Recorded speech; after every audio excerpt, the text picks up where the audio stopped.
ऋषि विश्वामित्र ने इस प्रकार कथा सुनाना आरंभ किया। पर्वतराज हिमालय की अत्यंत रूपवती, लावण्यमयी एवं सर्वगुण संपन्न 2 कन्याएं थीं। सुमेरु पर्वत की पुत्री मैना इन कन्याओं की माता थीं। हिमालय की बड़ी पुत्री का नाम गंगा तथा छोटी पुत्री का नाम उमा था। गंगा अत्यंत प्रभावशाली और असाधारण दैवी गुणों से संपन्न थी। वह किसी बंधन को स्वीकार न कर मनमाने मार्गों का अनुसरण करती थी। सकी इस असाधारण प्रतिभा से प्रभावित होकर देवता लोग विश्व के ज्ञान की दृष्टि से उसे हिमालय से मांग कर ले गए। पर्वतराज की दूसरी कन्या उमा बड़ी तपस्विनी थी। उसने कठोर एवं असाधारण तपस्या करके महादेव जी को वर के रूप में प्राप्त किया।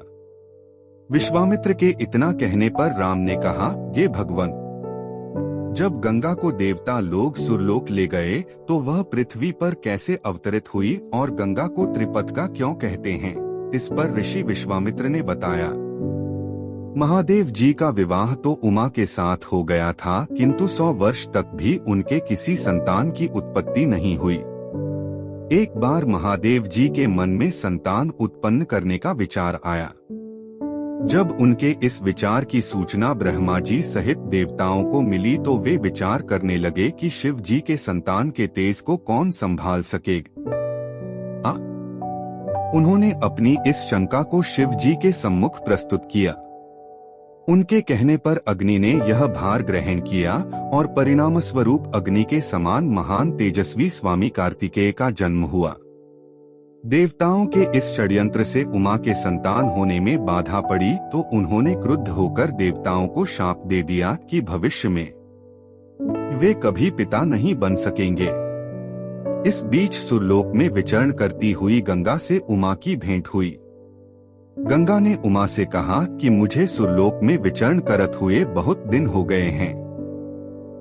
मेरी इच्छा है कि मैं अपनी मातृभूमि पृथ्वी पर विचरण करूं। उमा ने गंगा आश्वासन दिया कि वे इसके लिए कोई प्रबंध करने का प्रयत्न करेंगी। बस राम, तुम्हारी ही अयोध्यापुरी में सगर नाम के एक राजा थे। उनके कोई पुत्र नहीं था। सगर की पटरानी केशिनी विदर्भ प्रांत के राजा की पुत्री थी। केशिनी सुंदर, धर्मात्मा और सत्यपरायण थी। सगर की दूसरी रानी का नाम सुमति थी, जो राजा अरिष्टनेमि की कन्या थी। दोनों रानियों को लेकर महाराज सगर हिमालय के भृगुप्रस्रवण नामक प्रांत में जाकर पुत्र प्राप्ति के लिए तपस्या करने लगे।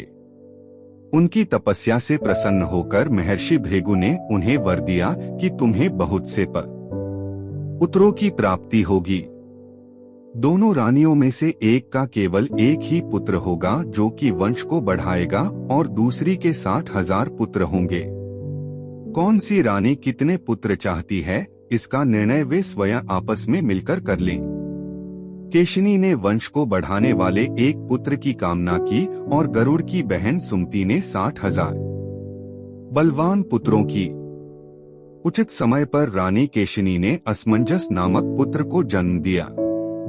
रानी सुमति के गर्भ से एक तुम्बा निकल जिसे फोड़ने पर छोटे छोटे 60,000 पुत्र निकले।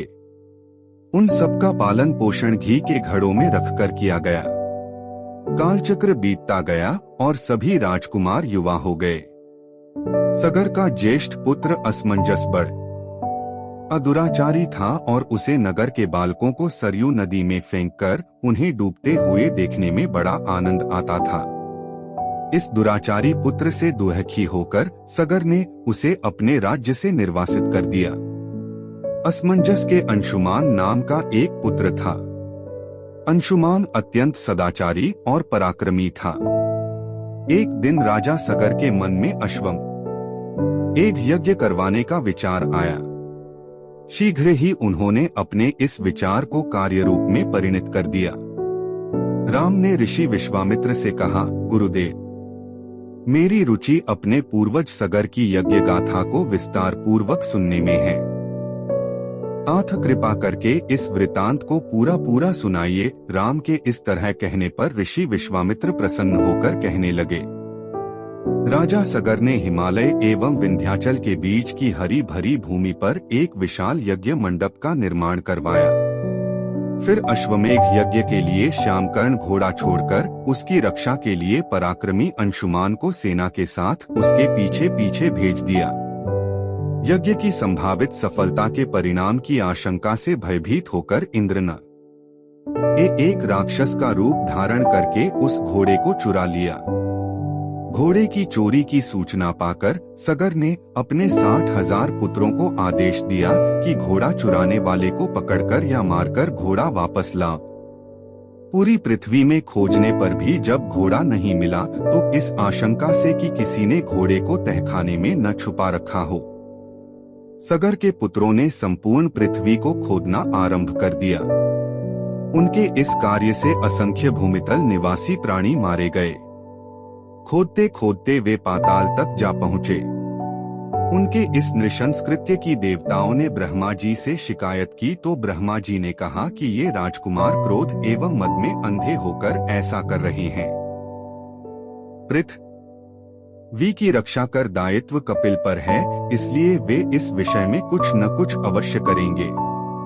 पूरी पृथ्वी को खोदने के बाद भी जब घोड़ा और उसको चुराने वाला चोर नहीं मिला तो निराश होकर राजकुमारों ने इसकी सूचना अपने पिता को दी। रुष्ट होकर सगर ने आदेश दिया कि घोड़े को पाताल में जाकर ढूंढो। पाताल में घोड़े को खोजते खोजते वे सनातन वसुदेव कपिल के आश्रम में पहुंच गए। उन्होंने देखा कपिल देव आंखें बंद किए बैठे हैं और उन्हीं के पास यज्ञ का वह घोड़ा बंधा हुआ है। उन्होंने कपिल मुनि को घोड़े का चोर समझकर उनके लिए अनेक दुर्वचन कहे और उन्हें मारने के लिए दौड़े। सगर के इन कुकृत्यों से कपिल मुनि की आधी भंग हो गई। उन्होंने क्रुद्ध होकर सगर के उन सब पुत्रों को भस्म कर दिया। तो दोस्तों, ये थी हमारी आज की कहानी। उम्मीद करते हैं कि आपको पसंद आई होगी। आपकी इस कहानी के बारे में क्या राय है, कमेंट करके हमें जरूर बताएं। वीडियो को लाइक कर दीजिए और इसी तरह की कहानियां लगातार देखने के लिए चैनल को सब्सक्राइब कर लीजिए ताकि आने वाली वीडियो का नोटिफिकेशन आपके पास तुरंत पहुंचे। मैं मिलता हूं आपसे अगली वीडियो में, तब तक के लिए धन्यवाद।